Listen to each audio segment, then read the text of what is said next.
Kabtanka xulka qaranka Argentine Lionel Messi ayay wararku sheegayaan inuu doonayo inuu gegida kooxda Paris Saint-Germain ku ciyaarto uu geeyo koobka adduunka uu kula guuleystay qarankiisa.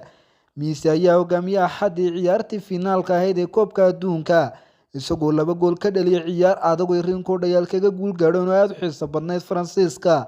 Sida lagu sheegay wargeyska Goal, 35 jirkani ayaa doonaya inuu koobka ku soo bandhigo ee uu kula guuleystay qarankiisa garoonka kooxda PSG, balse maamulka kooxdaasi ayaa arintani ka cagajiidaya hadiisan kooxda Argentine xul ahaan Faransiiska kaga guuleysan lahayn koobka adduunka.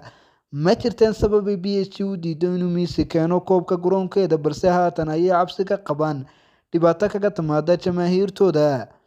Marka laga yimaado jamaahiirta sida oo kale uu Messi tallaabadaasi qaado ayay qalbad jab ku ah ciyaaryahanada Faransiiska u ciyaara kooxdaasi iyagu Axadii ka mid ahaa xulkii laga qaaday koobkaasi.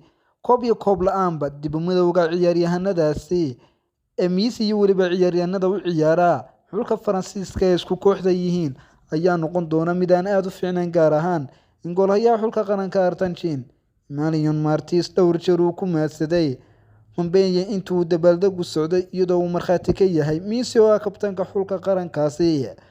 Si kastaba ha ahaatee daawadayaal, arintani ayaa iyaguna waxa ka cagajiidaya sidaynu horeba u soo sheegnay maamulka kooxda PSG.